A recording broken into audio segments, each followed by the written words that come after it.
est ici, justement, pour restreindre les libertés des musulmans. Voilà.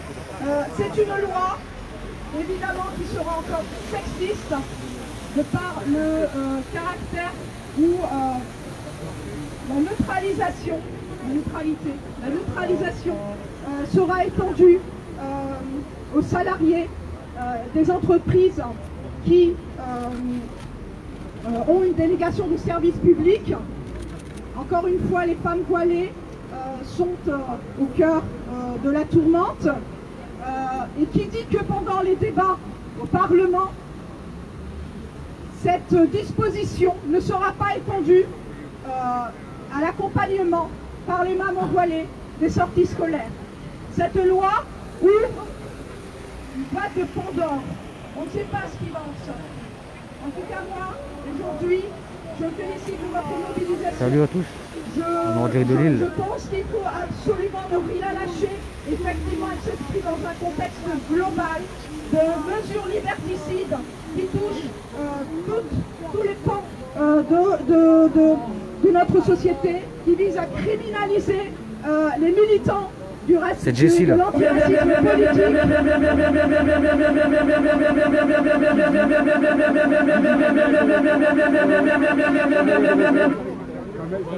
Voilà, non, c'est pas du blabla, c'est sérieux. Et ben, on terminera sur ça alors.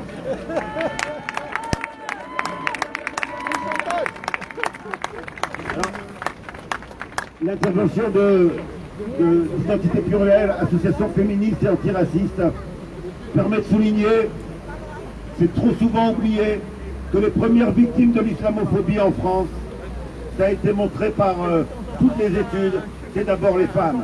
À chaque fois qu'on agite la question du foulard dans les médias, à chaque fois qu'on stigmatise les musulmans aussi posait-elle, les agressions, les atteintes aux droits portent d'abord sur les femmes. Et donc, en plus d'être un combat social, c'est aussi un combat qui renvoie à la question de l'égalité homme-femme. La parole est maintenant à Rencontre et Dialogue de Roubaix. Merci.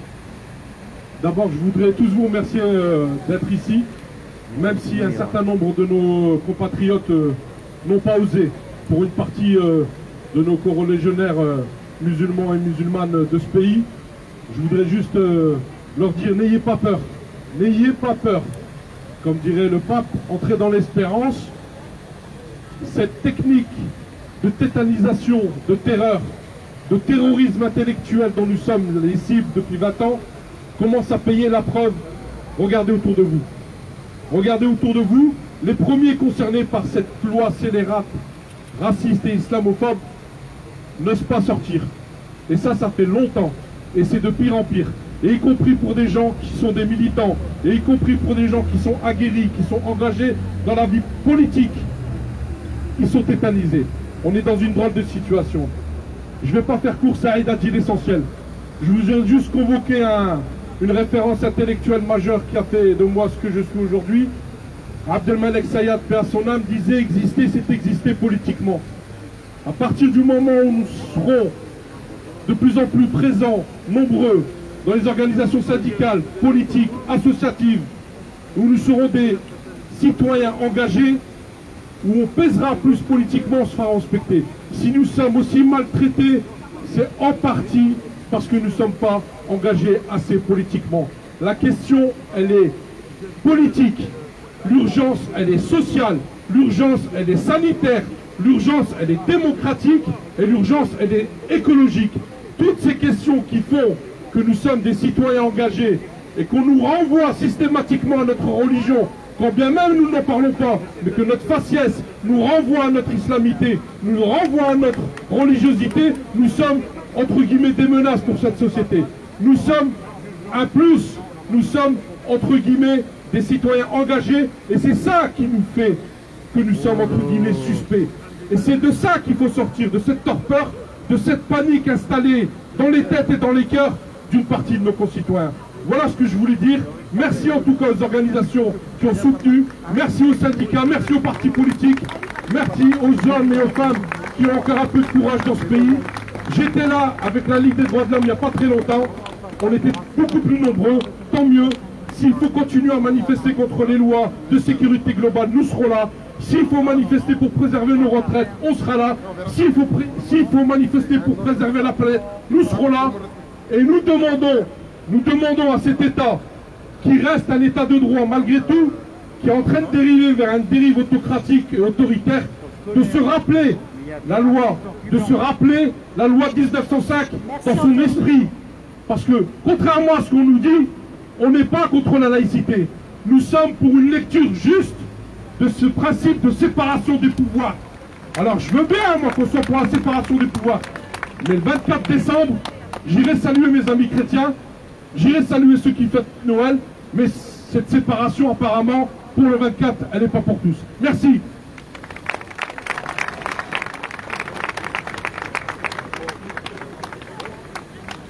On va donner maintenant la parole à l'Association marocaine des droits humains pour nous dire pourquoi ils sont là aujourd'hui.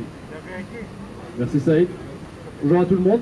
La MDH Nord France, l'Association marocaine des droits humains, se joint à cet appel et à cet élan de solidarité parce que, comme toutes les personnes ici présentes et toutes les organisations ici présentes, nous ne pouvons pas rester silencieux face à un tel déferlement de haine. Nous ne pouvons pas rester silencieux face à un tel déferlement d'amalgame et de stigmatisation.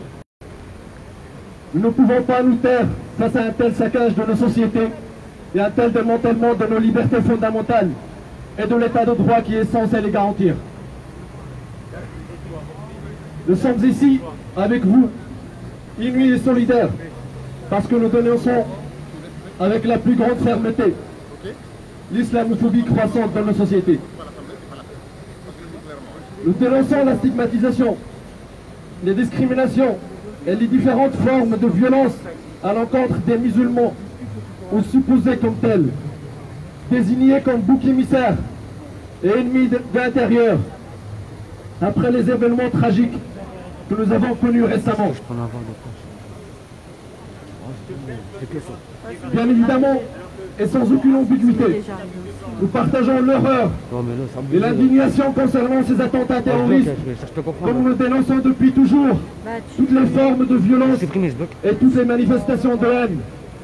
Nous dénonçons également l'instrumentalisation de ces attentats par le gouvernement pour inscrire dans le droit des législations qui s'abordent de l'état de droit et portent atteinte à nos libertés sous prétexte de garantir notre sécurité.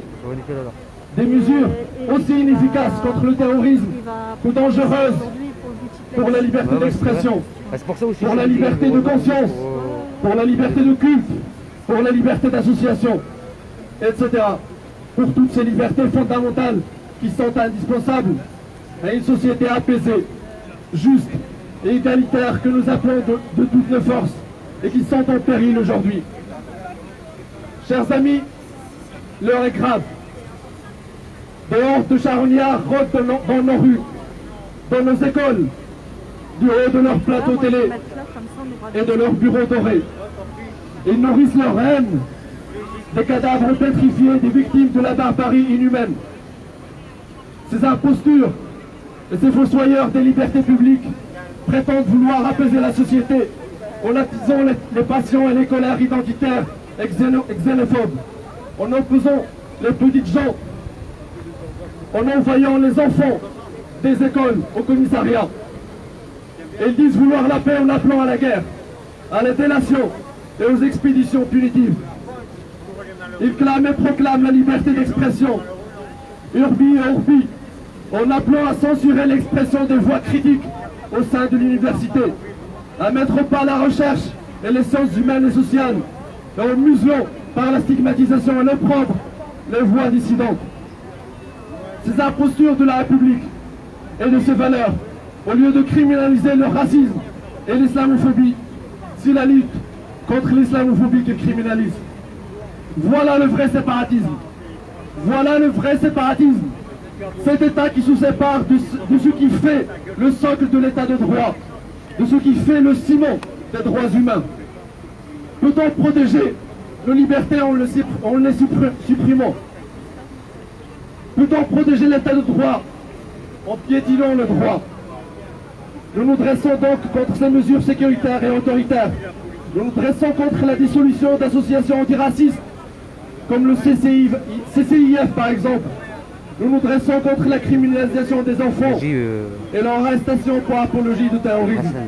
Un enfant de 10 ans doit être protégé, accompagné et non pas suspecté et interrogé dans les commissariats. Nous nous dressons contre eux, cette loi de sécurité globale et de flicage général. Nous nous dressons contre cette loi d'exception dite de séparatisme. Nous nous dressons contre les arrestations abusives de nos concitoyens, juste pour servir d'exemple, comme l'a déclaré notre ministre de l'Intérieur. La liste est longue. Une longue liste d'actes, de déclarations et de décisions exprimant un racisme et une islamophobie décomplexée et institutionnalisée. Mais nous ne nous trompons pas. Ce que nous vivons là ne date pas d'aujourd'hui. C'est le fruit d'une longue séquence historique qui remonte à plusieurs années en arrière. Nous assistons depuis longtemps à ce que certains ont appelé déjà la lupénisation des esprits. Nous assistons depuis de nombreuses années à une déferlante xénophobe dans le champ politique et médiatique, où la parole raciste et islamophobe se libère, se banalise, étant même à devenir le programme politique central d'un certain nombre d'hommes et de femmes politiques en période électorale.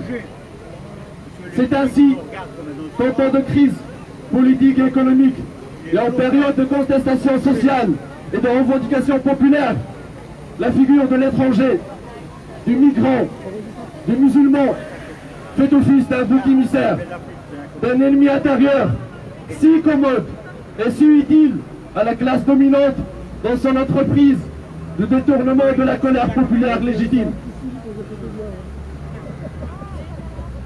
La mécanique raciste est donc bien huilée, tant dans les discours diffusés à grande échelle par les médias de masse que dans les mécanismes structurels et le politique de l'État français. Face à cela, la résistance doit s'organiser. Et cela doit se faire de manière unitaire et solidaire. Nous ne pouvons plus agir ou réagir avec des rangs divisés, chacun de son côté. Il faut s'unir pour ne pas subir, que ce soit sur des questions sociales ou sociétales, que ce soit sur les questions de précarité, ou celles de l'exclusion, ou celles du racisme, ou celles de l'islamophobie. Au final, il s'agit du modèle de société que nous voulons, une société juste, égalitaire, où nous pouvons toutes et tous vivre ensemble avec nos différences. Il est important, chers amis, aussi de ne pas réduire le racisme à ses dimensions et l'islamophobie à ses dimensions individuelles, mais prendre en compte l'ensemble de ces dimensions, notamment institutionnelles et politiques. Il est aussi nécessaire de bien prendre en compte non seulement les conséquences de ce racisme et de cette islamophobie, mais également ses causes et ses sources, à savoir ce système de domination. Il faut questionner l'ensemble des dominations que nous avons dans notre société, qu'elles soient de classe, de genre ou de race, ainsi que ce modèle assimilationniste français. Il faut le déconstruire, le démonter, démontrer sa dangerosité. C'est la bataille de l'éducation populaire et politique. Comme l'a rappelé Ali, exister, c'est exister politiquement. Il y a aussi une bataille très importante qu'il faut mener. C'est la bataille sémantique. Oui, parce que parmi les mécanismes et les outils de domination, il y a le pouvoir de nommer les choses. Ce pouvoir que s'accaparent les dominants de notre société.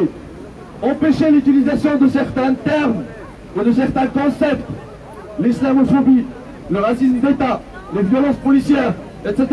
C'est tout simplement une volonté de désarmer la contestation, d'empêcher les dominés de dire leur souffrance, de l'exprimer et de la rendre visible, c'est-à-dire de nier leur existence face aux dominants. Donc oui, on parle et on parlera d'islamophobie avec ce terme et pas un autre. Oui, on parle et on parlera de racisme d'État avec ce terme et pas un autre. Oui, on parle et on parlera de violence policière avec ce terme et pas d'autres. Merci. Alors pour couper un petit peu avant les prochaines interventions, je voudrais rappeler que en mai 1968, ce grand mouvement social, parce qu'un des leaders du mouvement étudiant était d'origine juive et de nationalité allemande, un ministre s'était autorisé à le traiter de juif allemand. La réaction du mouvement social à l'époque, croyant ou pas croyant, juif ou pas juif, avait été de lancer comme slogan « Nous sommes tous les juifs allemands ». Aujourd'hui, ce sont les Noirs, les Roms et les musulmans qui sont stigmatisés. Alors aujourd'hui, nous sommes tous Noirs, Arabes, Roms et musulmans. Nous sommes tous Noirs, Arabes, Roms et musulmans. Nous sommes tous Noirs, Arabes, Roms et musulmans.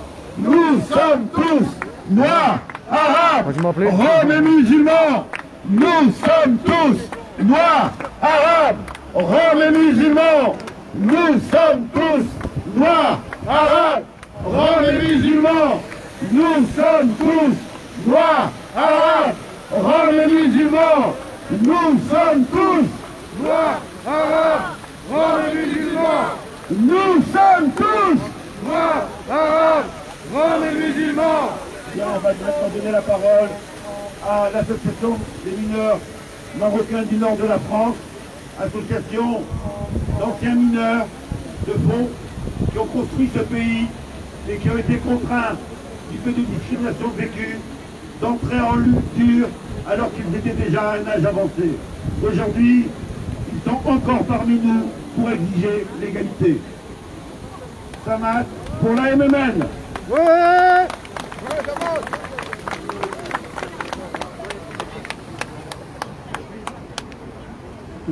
Bonjour tout le monde. Voilà, donc merci de m'avoir donné la parole. Aujourd'hui, on peut s'exprimer. Je ne reviens pas, sinon mon passage m'exprimer. Je ne reviens pas à ce qui a été dit tout à l'heure par Saïd et par les autres camarades. Par contre, je voudrais quand même parler un peu de mon expérience, de notre expérience. À un moment donné, la France elle en a besoin de main-d'œuvre. Ils sont venus nous chercher pour travailler dans les mines. On l'a fait avec d'autres camarades polonais, italiens, yougoslaves, espagnols, français. On a été tous des camarades qu'ils avaient au fond de la mine. Mais non, on a été toujours stigmatisés, montrés du doigt. D'ailleurs, on a été logés à part dans les braquements où les Allemands ont mis des prisonniers.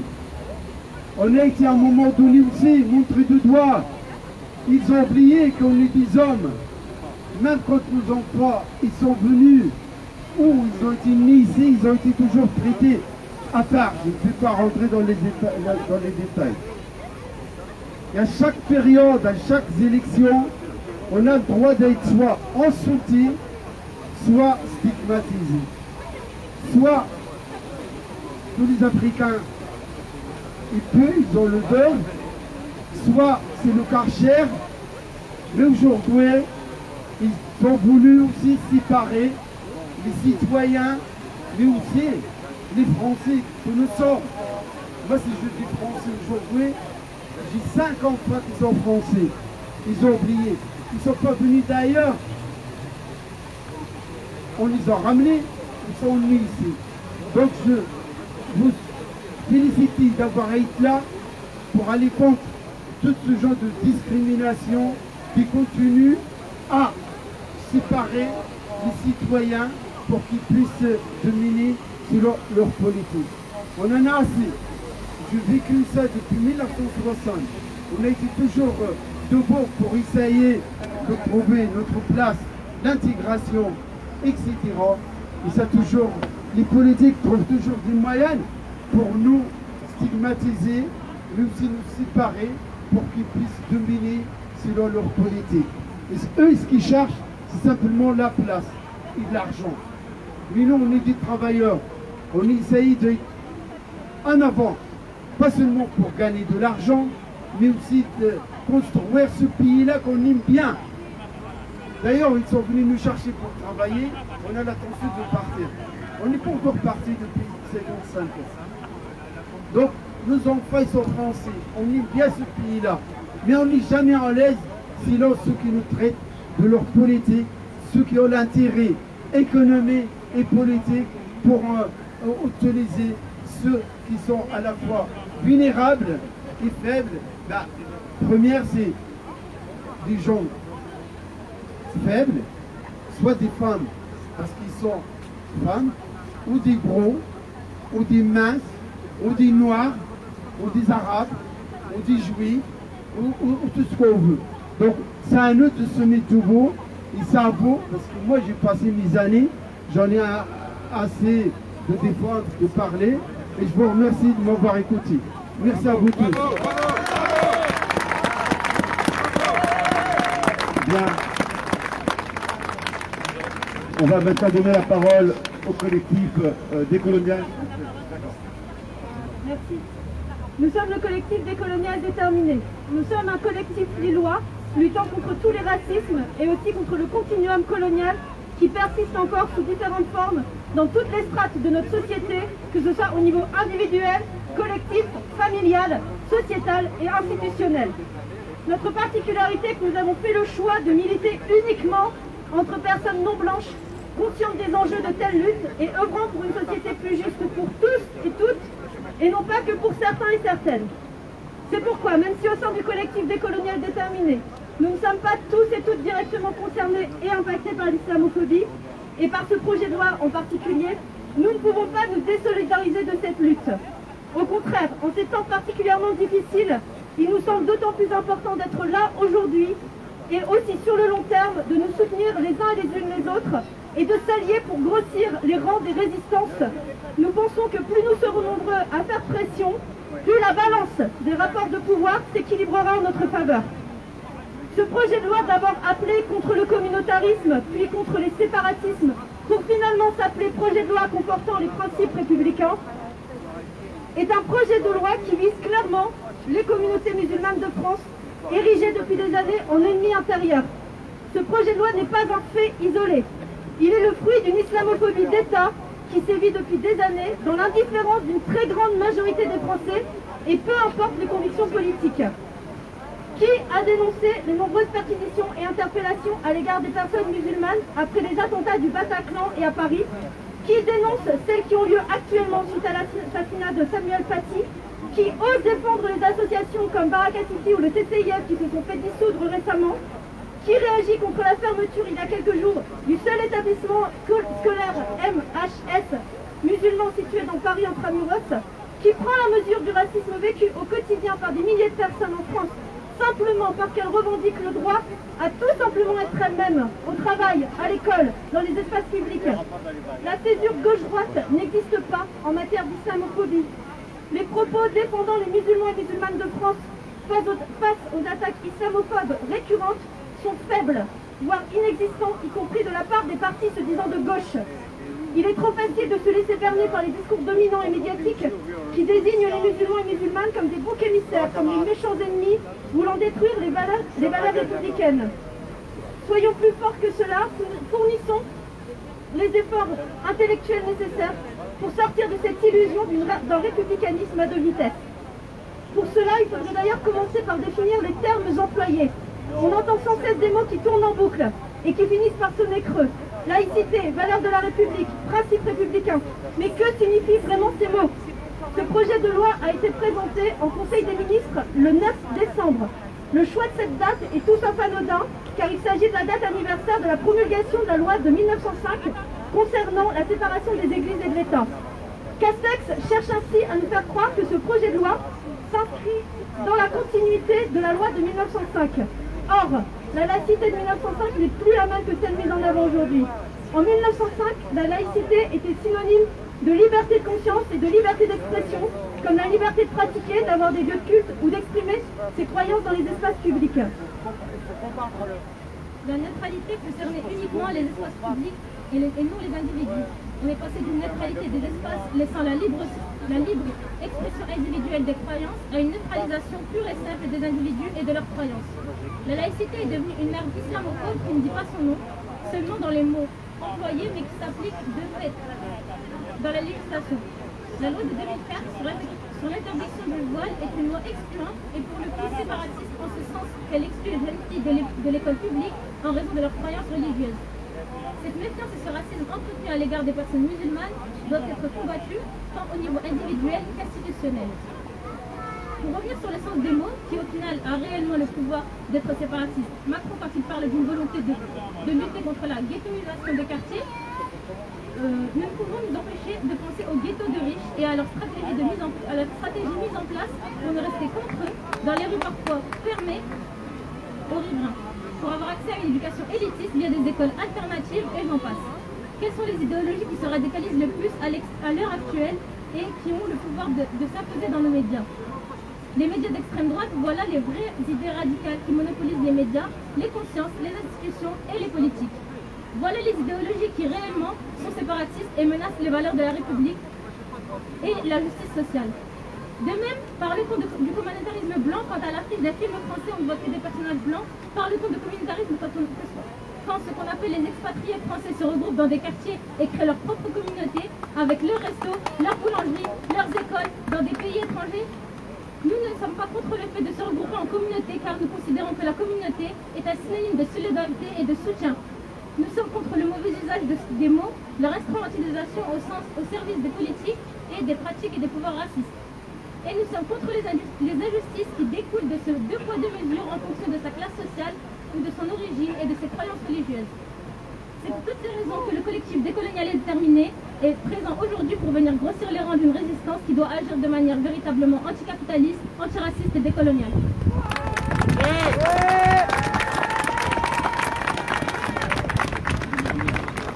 La parole est maintenant aux étudiants musulmans de France. Alors on a fait le choix de donner la parole en premier lieu à ceux qui étaient les premiers visés par ce texte de loi. Les autres pourront parler après. Merci beaucoup. Bonjour à tous. Bon, je vais être brève parce que il y a beaucoup de choses très pertinentes et intéressantes qui ont été dites. Donc il n'y a aucune raison pour moi de les répéter. Je représente Étudiants musulmans de France aujourd'hui. On est une association qui existe depuis plus de 30 ans et qui œuvre à aider, servir et défendre l'étudiant dans toutes les grandes villes étudiantes de France. Avec Étudiants musulmans, ce qu'on a fait, c'est qu'on a, avec une trentaine d'associations de jeunesse, publié une tribune sur Mediapart, donc que vous pouvez accéder, qui s'appelle Une jeunesse contre l'islamophobie. Et je vais être brève, je vais juste parler de nos revendications. La première, la reconnaissance de l'islamophobie comme une forme spécifique de racisme. La deuxième, l'intégration de la lutte contre l'islamophobie dans les politiques de lutte contre les violences faites aux femmes. Parce qu'on sait tous aujourd'hui que l'islamophobie est un racisme genré et que la plupart des victimes sont des femmes comme moi. L'abandon immédiat de la loi dite renforçant les principes républicains et la mise en place de mesures de défense des droits des personnes de confession musulmane en France ou supposées comme telles. L'abrogation des projets de loi islamophobes qui, depuis 2004, limitent les accès des femmes musulmanes à l'espace public. Et on continue aujourd'hui avec cette mesure voulant appliquer le principe de neutralité sur les personnes délégataires du service public, à nous limiter et à nous exclure de certains espaces. C'est inadmissible.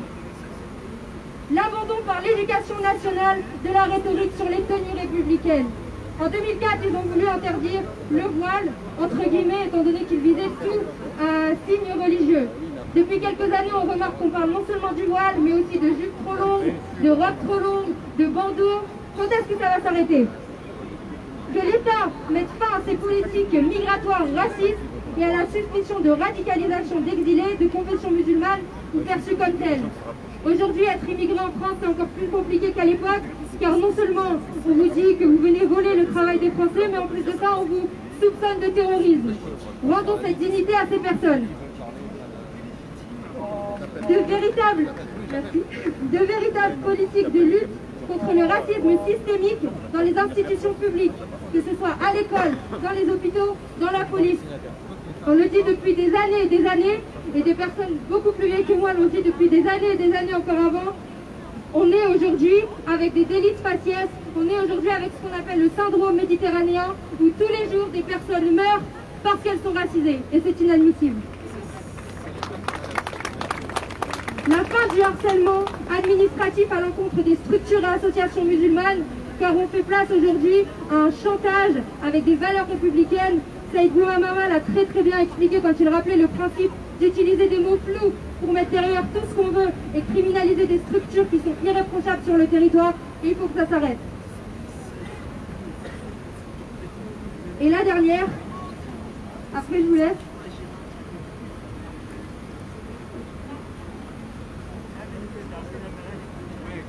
Que l'État protège également tous les enfants, indépendamment de leur confession religieuse, en cessant immédiatement les poursuites d'enfants, de mineurs, pour apologie du terrorisme. Merci beaucoup, ce sera tout pour moi.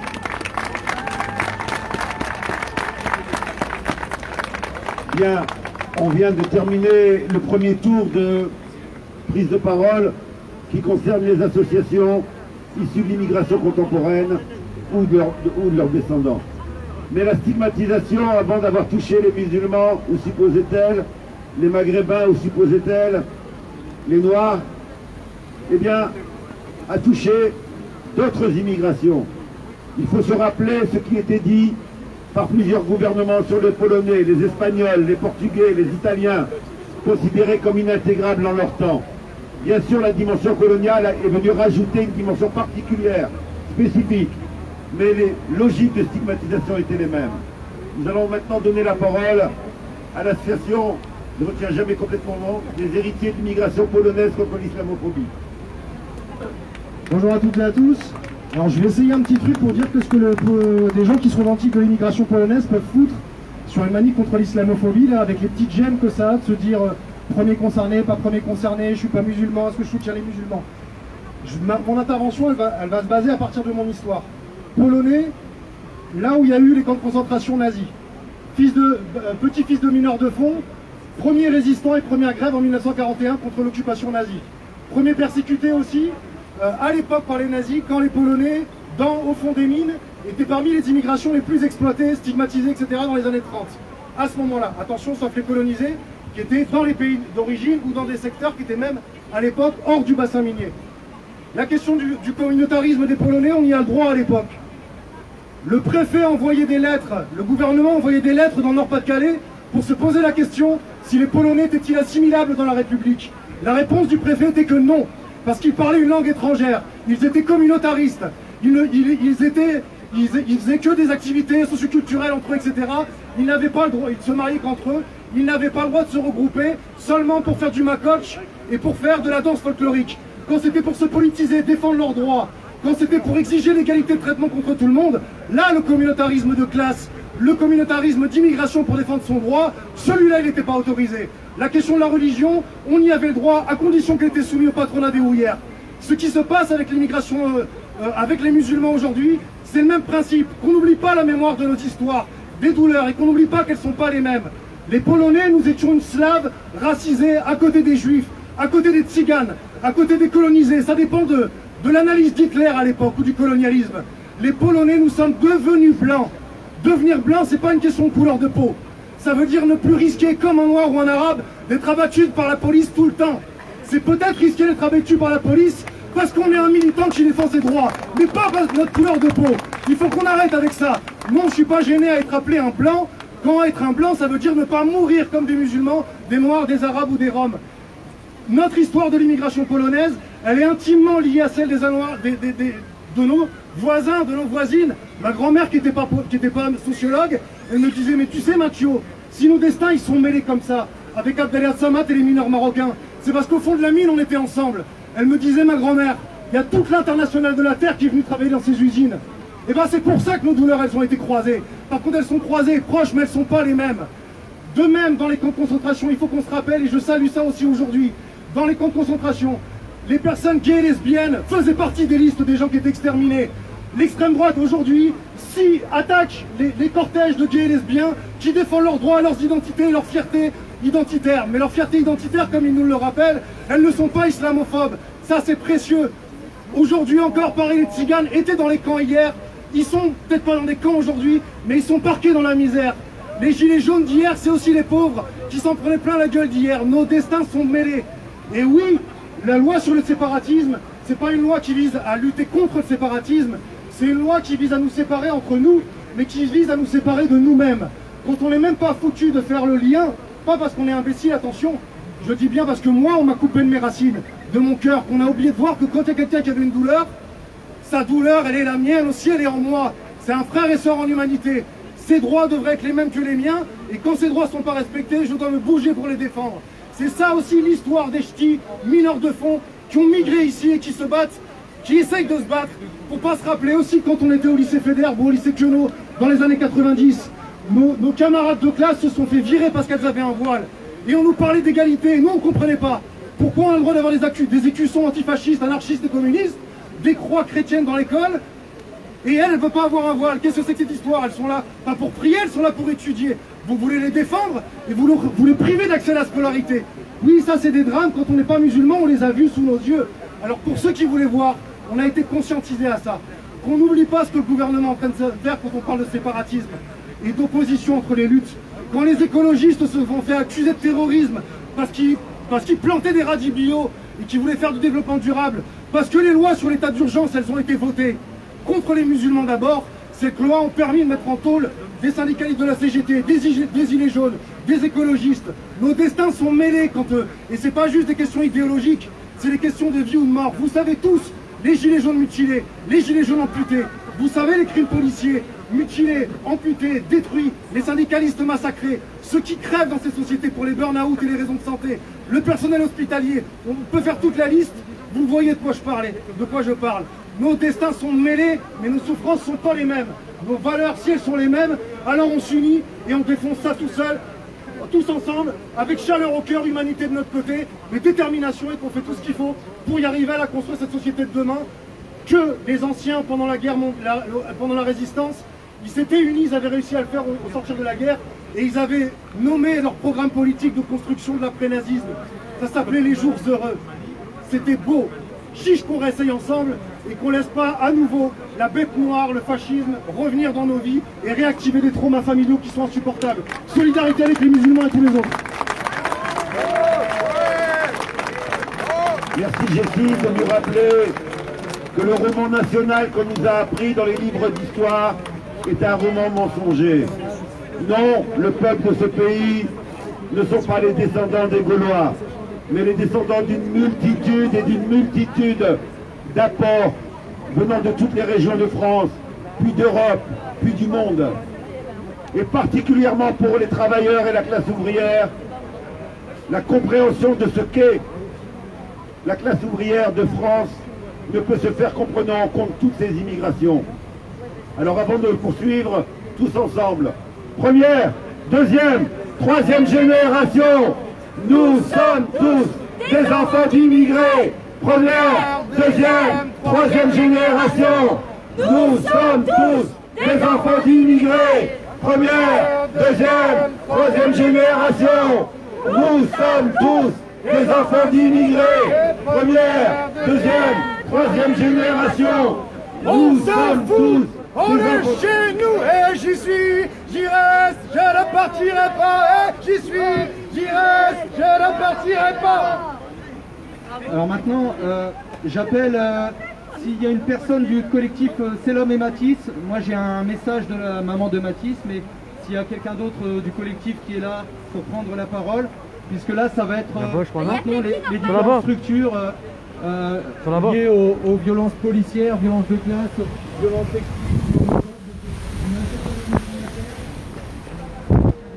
On vous appelle. T'as vu? On vous appelle là. Non, je n'ai pas signé pour parler.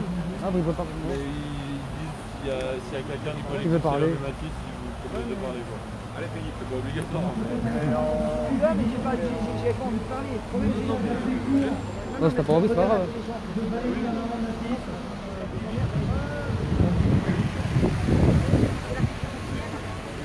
Donc c'est un texte assez court de l'auteur Ben Jeloun. Et après le camarade Gilles Jeune. Bonjour à tous et merci d'être là. Alors je vous lis le message. À la rentrée des classes, regarde tous les élèves et remarque qu'ils sont tous différents. Que cette diversité est une belle chose. C'est une chance pour l'humanité. Ces élèves viennent d'horizons divers. Ils sont capables de t'apporter des choses que tu n'as pas. Comme toi, tu peux leur apporter quelque chose qu'ils ne connaissent pas. Le mélange est un enrichissement mutuel. Sache enfin que chaque visage est un miracle. Il est unique. Tu ne rencontreras jamais deux visages absolument identiques. Qu'apporte la beauté ou la laideur, chaque visage est le symbole de la vie. Toute vie mérite le respect. Tahar Ben Jeloun. Alors, et je voudrais vous dire qu'il y a une marche blanche demain, marche blanche pacifique, dimanche 13 décembre ici, à 14h. Et donc, elle insiste bien, la maman, pour que ça soit une marche pacifique. J'espère que vous pourrez être là aussi. Et je vous remercie. Donc pour les gilets jaunes. Bonjour. Vous m'entendez? Ouais, ton masque.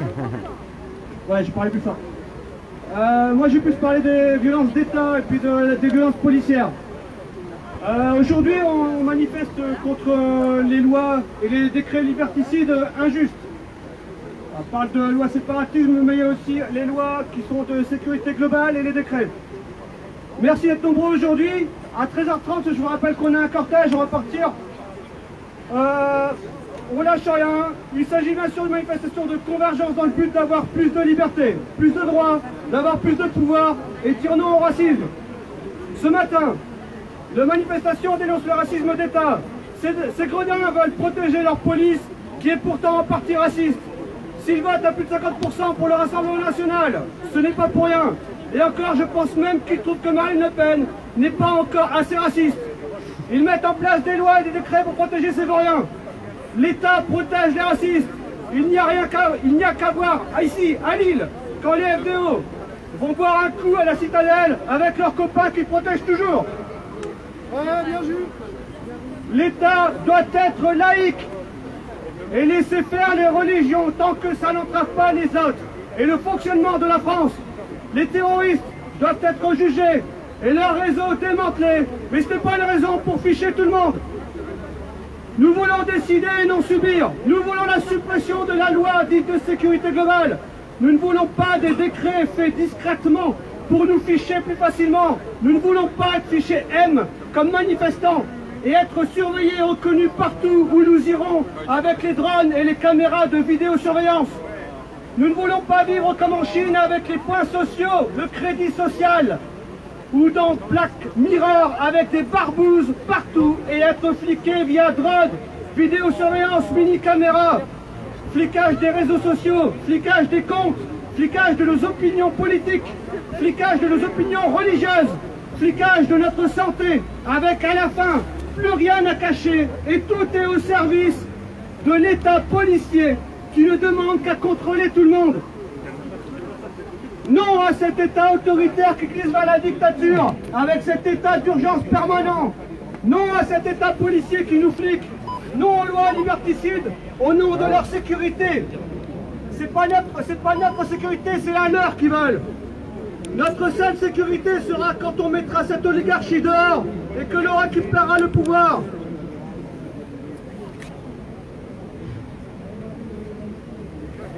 Les députés, il n'y en a pas aujourd'hui?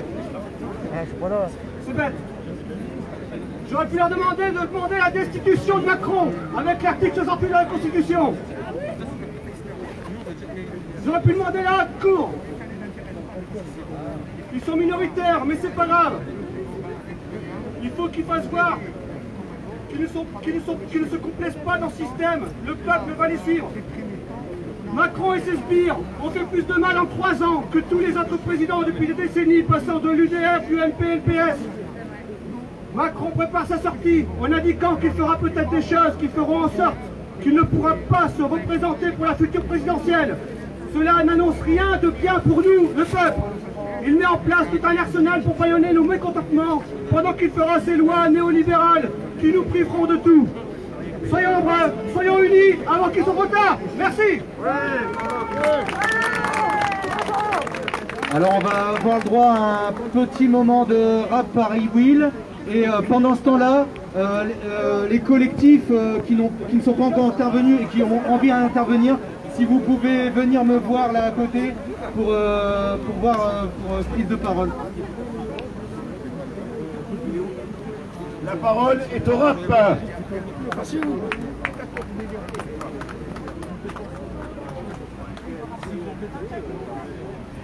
Bonjour tout le monde, ça va? Ouais. Bon bah je vais faire un petit texte. Ok. Micro en main, je me sens libre de faire une sieste sur un matelas de kick, de charler et de caisse, fermer les yeux et vite, rêver de lâcher du lest, partir de la fosse Marianne pour surmonter l'Everest.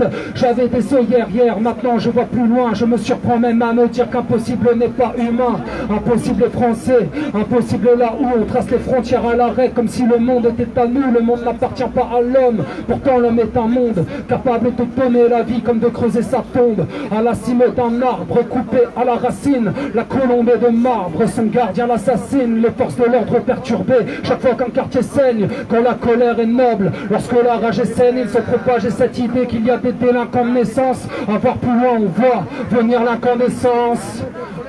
J'ai pris la feuille, pris le stylo, pris d'un seul coup le micro et le cœur, crie aussitôt, voir plus loin. J'étais parti à la bourre et plus d'une fois pris le cours, mais j'ai écrit tout ça pour voir plus loin. J'ai pris les mots du poète, non pas pour jouer l'homme de lettres, mais vous faire des kilomètres et voir plus loin, voir plus loin.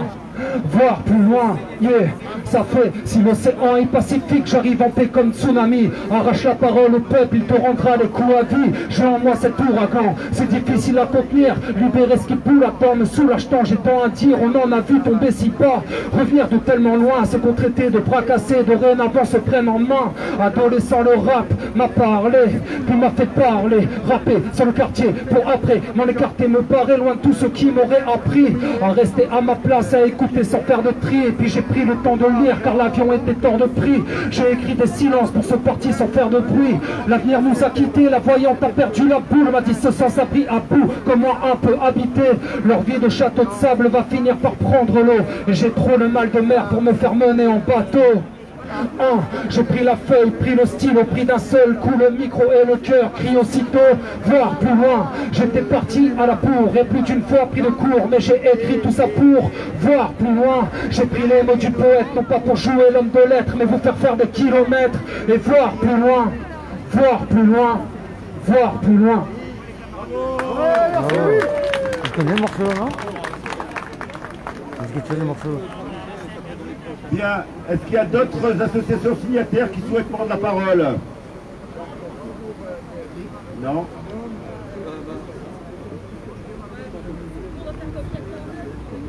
Dans ceux qui m'ont dit qu'ils voulaient prendre la parole, il y a le NPA, il y a la JC 59, la coordination communiste, il y a Sud étudiants, il me semble, et puis les autres, si vous ne l'avez pas dit, rapprochez-vous ici pour prendre la parole. Qui souhaite maintenant?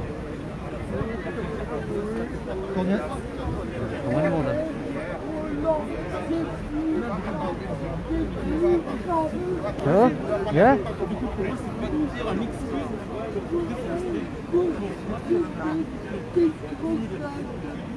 C'était mon discours.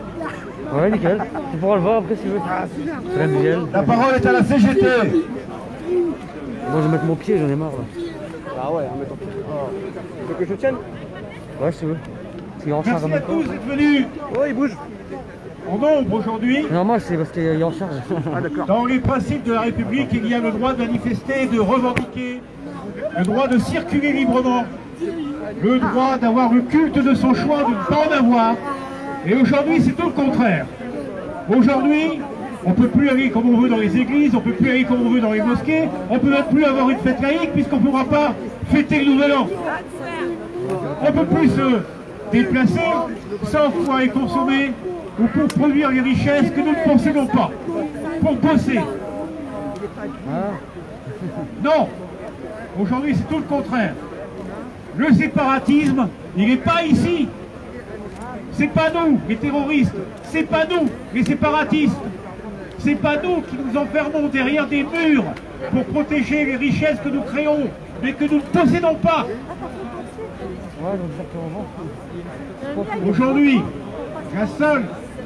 le seul séparatisme qui existe, c'est celui qu'ils sont en train d'essayer de créer entre nous. La division. Si aujourd'hui on laisse passer cette loi, si on laisse passer la loi sur la sécurité globale, si on laisse passer la loi sur les séparatismes, si on laisse passer la loi sur la recherche, sur les retraites, sur le chômage, demain, chaque groupe social aura sa loi d'exception. Et par là, toute la classe ouvrière, tous les travailleurs auront leur loi d'exception. Ça s'appelle le fascisme. C'est ça que nous sommes en train de combattre aujourd'hui. Le volet social, le volet liberticide sont les deux faces d'un même projet réactionnaire, fascisant. C'est pour ça que la CGT appelle, sans discontinuer, contre toutes les divisions. Il ne doit pas y avoir de division dans notre camp, ni de race, ni de couleur de peau, ni de culte, ni de corps, de métier. Nous sommes tous ensemble et nous devons le rester. Je reprendrai ce qu'a dit notre camarade polonais. Nos destins sont mêlés, mais surtout nos destins seront ce que nous en ferons.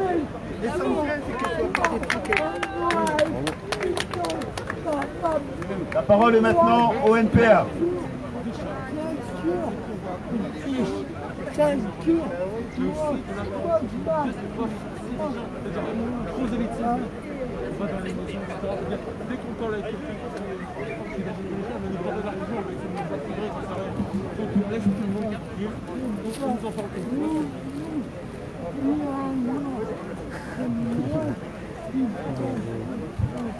Je vais retirer mon masque parce que c'est quand même un petit peu mieux comme ça.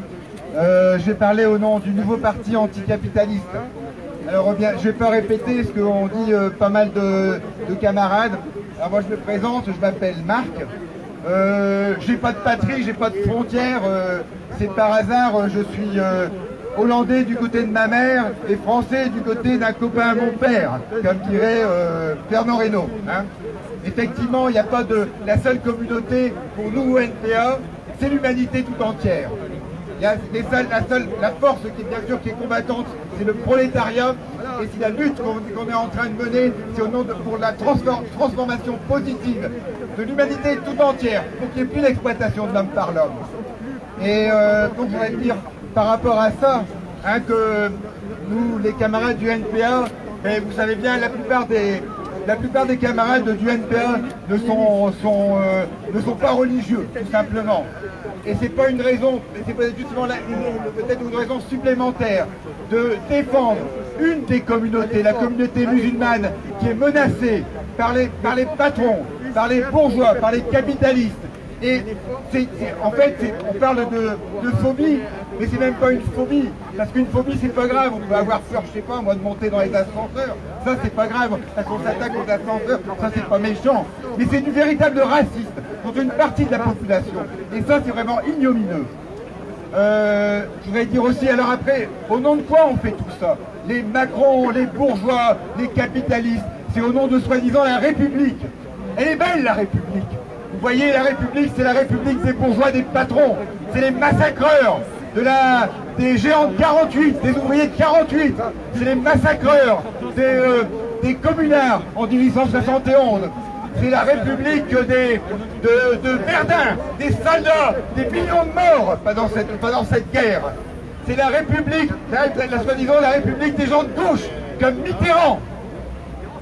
Mitterrand, qui était à l'époque de la 4e République, il a fait guillotiner Fernand Yveton, militant communiste du Parti communiste algérien, qui après François Mitterrand Lui aussi qui était pendant quand il était président de la République, complice du génocide des Rwandais.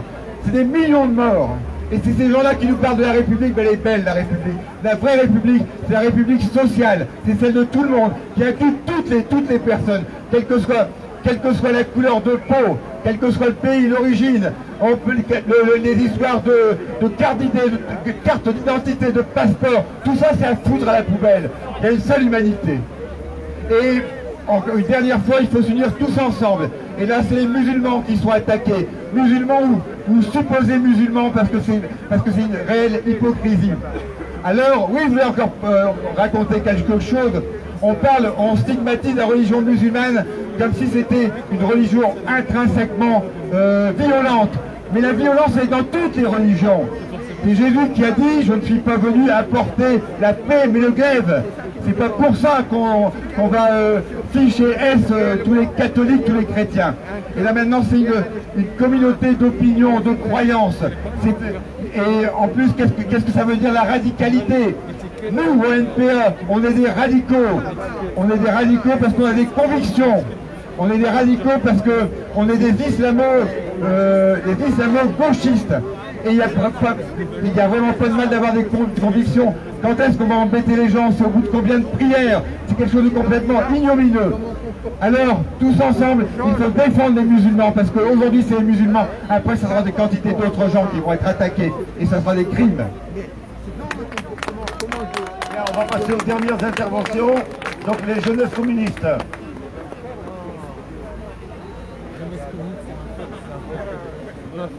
Bon, je ne vais pas parler très longtemps parce que ça fait 2 heures qu'on discute. Et puis de toute manière, il y a des gens qui s'y connaissent mieux que nous sur la question qui ont déjà parlé. Je vais simplement dire qu'il n'y a plus de doute là-dessus. Le gouvernement prend une dérive qui est autoritaire et qui est très inquiétante. Macron a nommé au poste de ministre de l'Intérieur un homme dont tout le monde connaît les positions réactionnaires et qui a même plutôt avoué au début de son mandat être un violeur. Il est aujourd'hui le bras armé de la bourgeoisie, et le moins qu'on puisse dire, c'est qu'il fait bien son travail. Depuis le début de son mandat, les manifestations se multiplient, des nouveaux mouvements sociaux naissent partout, et la classe ouvrière est en train de s'organiser pour infliger une défaite à la bourgeoisie. Alors, il s'agit pour eux de diviser et de sécuriser. D'un côté, on a cette fameuse loi de sécurité globale qui renforce la peur de manifester, qui muselle complètement l'opposition et permet de cacher les violences policières de l'État bourgeois par la censure. Et puis un autre, on a cette loi sur les séparatismes et toutes les sorties de notre ministre de l'Intérieur qui multiplie les sorties racistes, xénophobes, islamophobes. Le problème serait les rayons halal, quand parle-t-on des licenciements? Le problème serait les femmes voilées, quand parle-t-on vraiment des féminicides? L'islamophobie systémique n'a d'autre but que celui de diviser notre classe, alors que nous devons être plus que jamais unis. Nous rappelons aujourd'hui que nous, les jeunes communistes, nous nous battrons pour tous les jeunes, voilés ou pas. Que nous nous battons pour tous les travailleurs et pour toutes les travailleuses, qu'importe leur Dieu et qu'importe leurs origines, ils divisent, nous, on rassemble. La parole maintenant est à la coordination communiste. La dernière fois. Je ne sais pas si j'ai eu le dernier intervenant. Ah bon, d'accord. Bonjour à tous.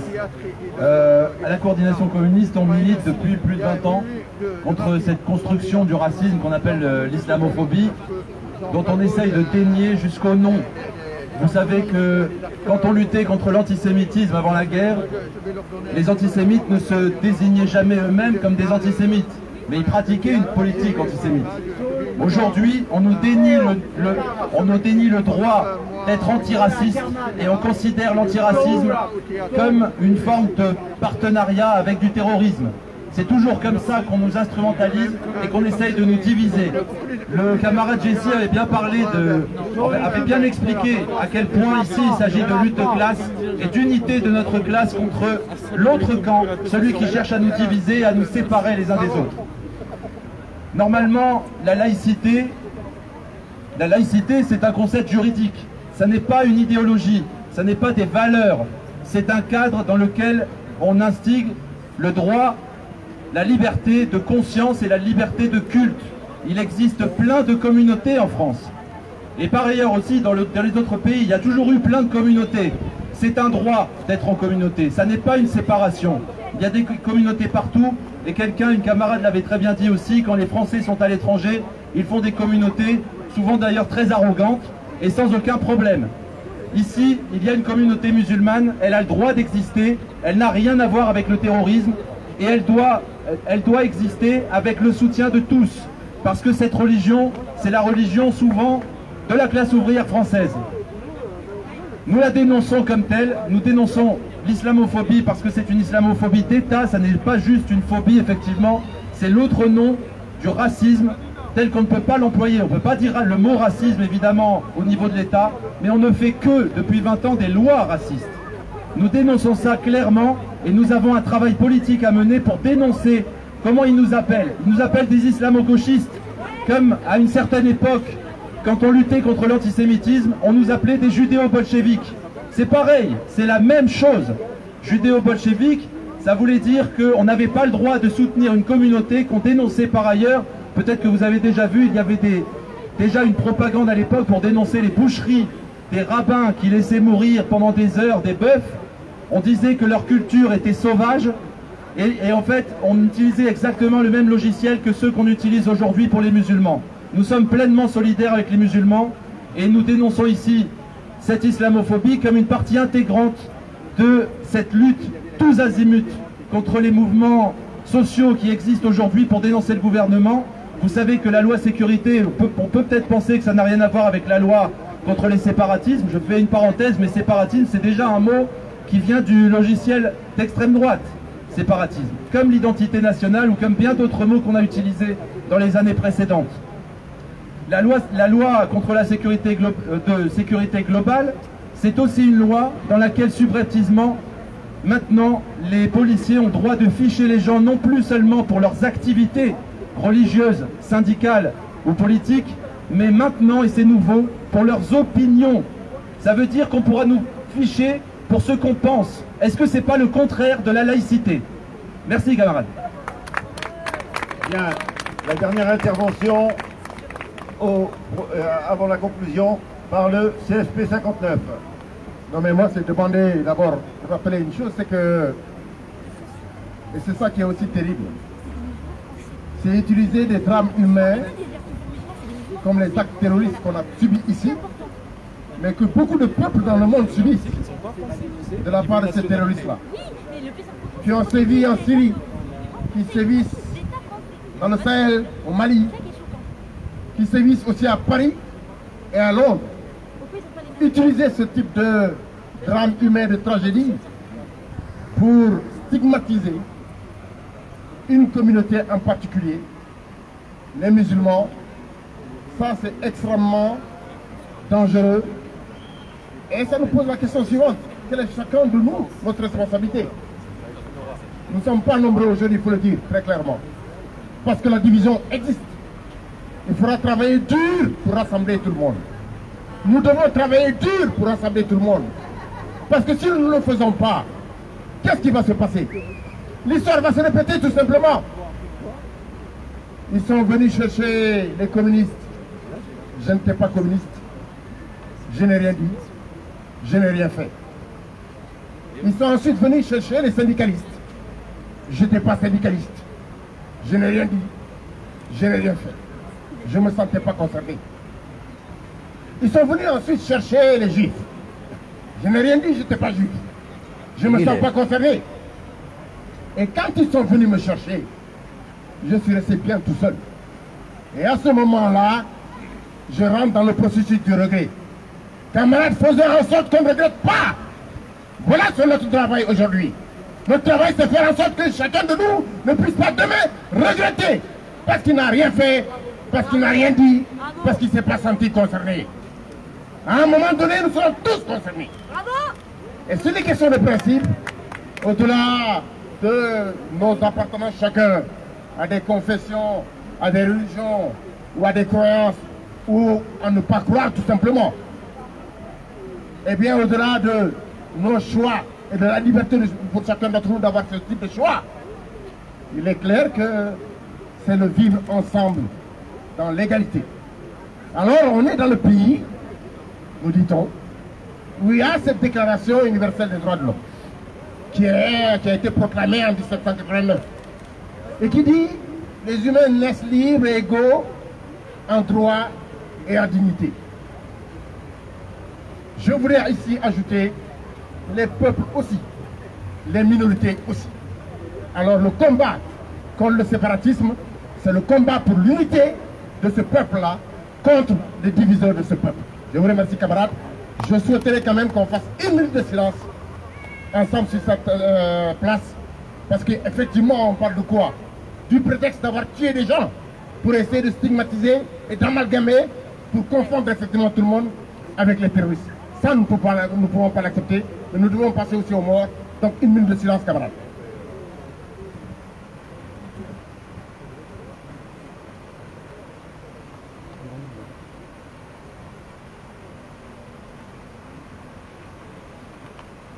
Bien, camarades, merci. Bien, il va être temps de nous séparer. Je voudrais une nouvelle fois remercier tous ceux qui se sont déplacés. Nous savions en organisant cette initiative que nous serions moins nombreux que les mobilisations actuelles sur la sécurité globale. Pour 2 raisons au moins. Et ces 2 raisons sont 2 raisons sur lesquelles nous devons travailler. La première, nous l'avons constaté en permanence ces derniers jours en allant tracter dans les quartiers populaires. Nous nous sommes aperçus de quoi? Les musulmans ou supposés tels de ce pays sont actuellement tétanisés. La peur a envahi les quartiers populaires. Telle est la réalité. Nous ne pouvons pas passer d'une manifestation massive l'année dernière contre l'islamophobie à aussi peu de monde aujourd'hui. La manœuvre du gouvernement visant à diffuser la peur est en train de réussir, et cela n'est pas une bonne nouvelle pour personne, que ce soit contre l'islamophobie ou contre toutes les autres réformes. Il faut briser cette peur. Il faut que les gens se rassurent, qu'ils sachent qu'ils ne sont pas tout seuls, que les musulmans ou supposés tels de ce pays entendent que toute la population de ce pays n'est pas complice de ceux qui veulent les stigmatiser. La seconde raison, elle est aussi les timidités, les incohérences de ceux qui se mobilisent sur la sûreté globale mais refusent de se mobiliser sur la question de l'islamophobie. Nous avons vu les présents, mais nous avons vu aussi les absents. Il faut qu'ils se réveillent. Nous serons tous perdants à diviser nos luttes. La question qui nous est posée aujourd'hui, et c'est tout l'honneur de ceux qui sont déplacés, c'est comment passer d'un mouvement minoritaire, mais qui est porteur d'avenir, à un mouvement majoritaire. Alors il y aura de prochains rendez-vous. Nous ne lâcherons pas. Même si nous ne sommes que quelques-uns, nous agirons. Mais en agissant, nous deviendrons des millions. Merci.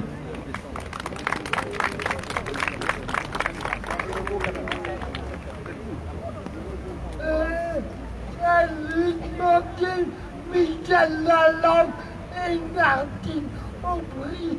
Je fais comment on prend ma maman pour me rendre terre et je fais comment t'occuper à la télé, chacun ses proches et moi pour Noël.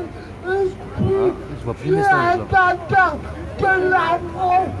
Tu dois prendre pour tout le peuple, pour la retraite. Mais on entend ta maman qui est et j'allais dire les Arabes de Macron sont tués à Macron, il met tout au courant la guerre. La pétrole en France, la culture de l'arabe. Très bien. Bien, juste rappeler deux choses. Ah, vas-y. Donc aujourd'hui même, à partir d'ici, 13h30, 14h, départ de la prochaine manifestation contre ce projet de sécurité globale. Demain à 14h, donc pour Matisse, aussi une marche blanche pacifique. Et puis je rappelle que, encore une fois, sur cette même place, à partir de mercredi prochain, la manifestation hebdomadaire des sans-papiers reprend à 18h30. Merci à vous. Stop, stop, stop à l'islamophobie. Stop, stop, stop à l'islamophobie. Stop, stop, stop à l'islamophobie. Stop, stop, stop à l'islamophobie. Stop, stop, stop à l'islamophobie. Stop, stop, stop à l'islamophobie. Merci et à bientôt pour les prochaines mobilisations.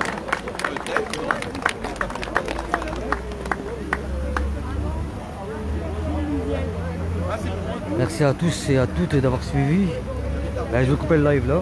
Je vais reprendre un live à 13h30 à la mairie de Lille pour la manifestation contre la pédocriminalité et les placements abusifs. Merci d'avoir suivi. Tout à l'heure.